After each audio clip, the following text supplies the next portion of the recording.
Would you like to know how to create clear AV RFPs to get the proposals that you actually want? Well, let's get into it.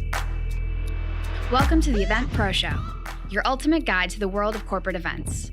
Whether you're a corporate event planner, experiential marketing pro, producer, technician, or anyone involved in creating exceptional events, this podcast is your go-to resource for valuable insights, expert tips, and inspiring stories from the industry's leading professionals.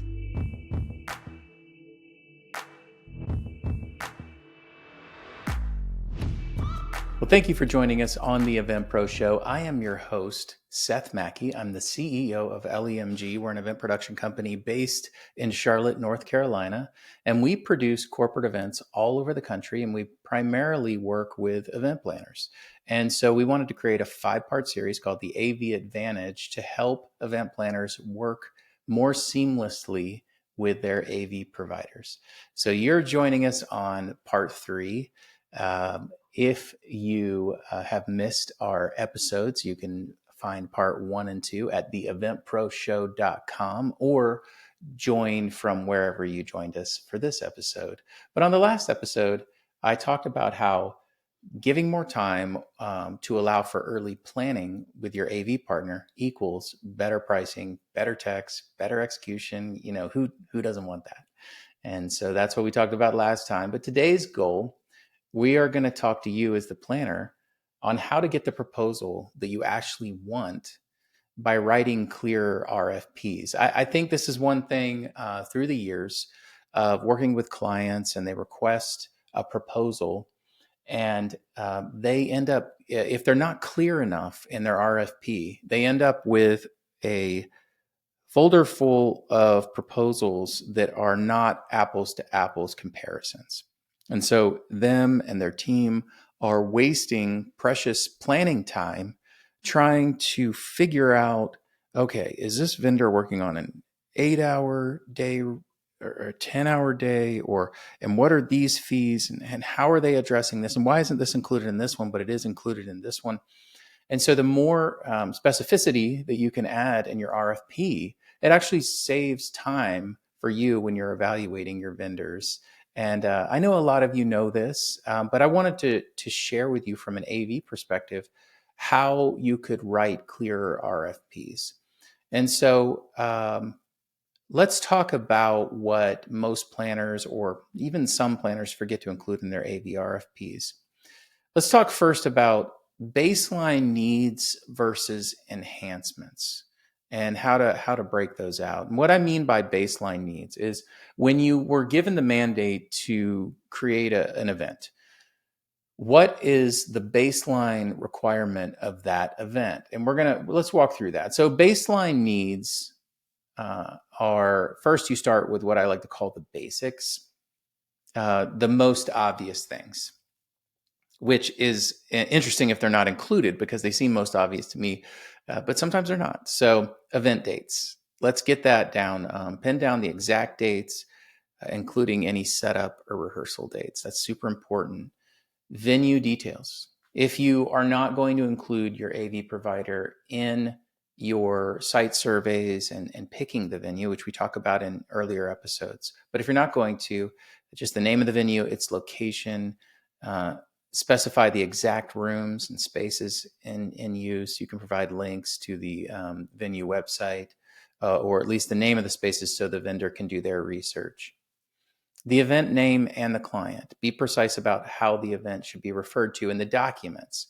So, and what I mean by that is a lot of times internally we'll think, this is the pharma sales show, but it's not called that. It's called Expo Explosion 1000 2027 or something. And it has like an exact name. That's very helpful to just go ahead and start with the exact name that should be referenced for all, instead of just a generic label. Event type and attendees. So event type is, is this an internal sales training? Is this a user conference for clients? Is this something different? So even those two things, like an internal sales training event, might have a completely different vibe than a user conference. So the internal sales conference is all about training and hyping up the sales team to go out and conquer the world. as a different AV use case as opposed to a user conference for actual clients, and maybe it's the biggest sales event for your client, that corporation of the year, and so it needs to have a lot of shininess to it and a lot of excitement. And so that's two different use cases. So be sure to include that and what you're trying to accomplish. Just clarify who will be attending, their expectations, the event's primary objectives. All of this is super important for what AV solutions are to be deployed against your budget. And then the attendance model. So will the participants be in person? Is this going to be virtual? Is this going to be hybrid? Which we're seeing most events now have some streaming component. Most in-person events have some streaming component, but to what degree? And what's the expectation with that? What do you want to do with those videos afterwards? That kind of thing. Defining the priority.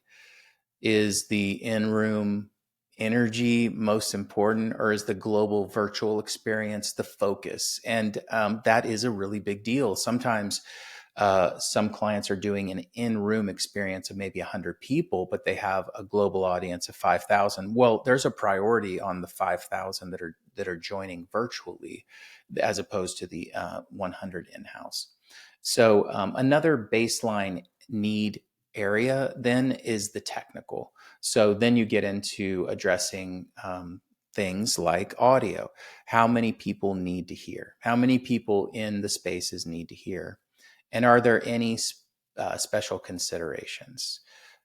So for example, if you're having a moderated panels on stage, what's the most amount of people on stage at any given time? That speaks to how many microphones should be there. So that type of thing in the audio world is very important. On the display side, what I'm calling display, that's some people call video. What needs to be shown? If you're going to be showing intricate sales data or Excel spreadsheets to the nth degree, then we need to make sure that you have larger screens and higher resolution so it's visible to everybody.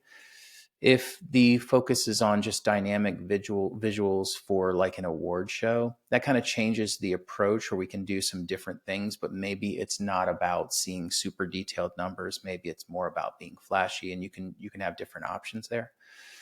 On the lighting side, will there be any recordings? Are you going to record the video? If so, that changes kind of the light look on the stage. And then from there, if you're going to be recording, then what are you going to be doing in the event? If it's an awards gala, you want it to be really exciting.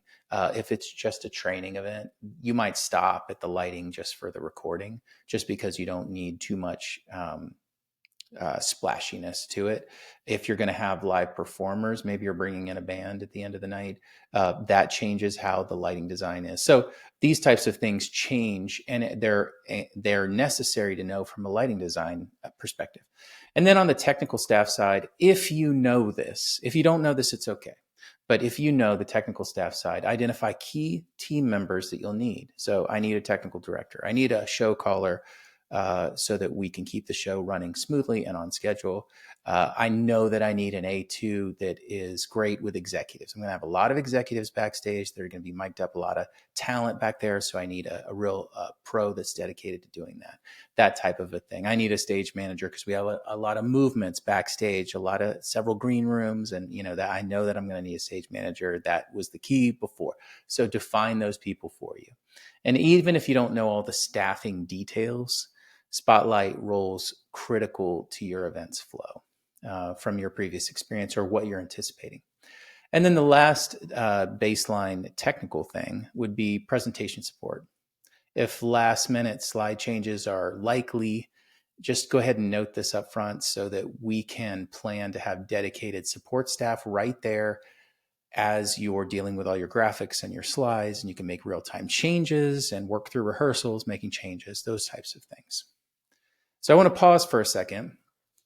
I want to say, by thoroughly outlining these who, what, where, when elements, you give vendors in the context to tailor their proposals this is a game changer for you. So this baseline, all these baseline needs, you're giving your vendors this context, and you will find that your proposals coming back will be very much in line with each other, way easier to make a decision. So that's baseline. And then you can get into, if you'd like, you can identify enhancements or nice to haves after you've identified your baseline. Say, once I've covered these basics, I would also like to explore these things. So you can outline additional features you'd like to maybe see. So things like a scenic piece highlighting a brand mascot. I want something custom created to do a certain thing, or I want extra kind of slick live streaming capabilities. So it looks like the virtual attendee, it looks like they're joining a show that's on ESPN or something like that. It's way more produced. Or I want large LED surfaces in the lobby area just to add a wow when people walk in. Or I'm going to need post-event video editing. What does that look like? Instead of you just delivering all of the recorded footage to us, can you guys do all the post-event editing of the 100 breakout sessions that we did? And what does that look like? But that would be an add-on for us. So we're just looking at those prices. So make sure there's a clear distinction between essentials and then the enhancements. And so that guides your vendors in prioritizing the proposals, and then they can offer creative solutions within your budget. One thing that I would include, if you can, include visuals and reference materials. So they can be simple. They don't have to be this refined thing. It can just be a folder of photos, floor plans, videos from past events or site visits, and any resource that conveys your vision. That could be a Pinterest board, whatever. Previous setups or unique venue characteristics. All of this can significantly streamline proposal development, because it just picture's worth 1,000 words. It really is trying to get what's in your head out on paper. So everything that your AV partner needs to deliver accurate apples to apples bids. And so this would include items like be sure to put run a show. A tentative run a show is fine, but ask that all labor is shown at something specific that's standardized. So at an hourly rate or at 10-hour days. Make sure they define when overtime starts for that specific company. And include when you take possession of the room or rooms for load in. That greatly impacts that cost. Clarify if in-house charges will run through the vendor or your house account. Clarify if hotel rooms will be provided for the crew if this is an out of town to that vendor event. Clarify if meals will be provided for the crew. The whole point here is just anything that you're going to be providing or not providing, make sure it's known so that it's apples to apples. And then the last piece I referenced above, but just budget honesty, just having transparency in what your budget guidelines are. Guidelines are fine. We have $80,000 to $100,000 for this project or whatever. It can feel uncomfortable to share a budget or your constraints, but to the vendor, it's not.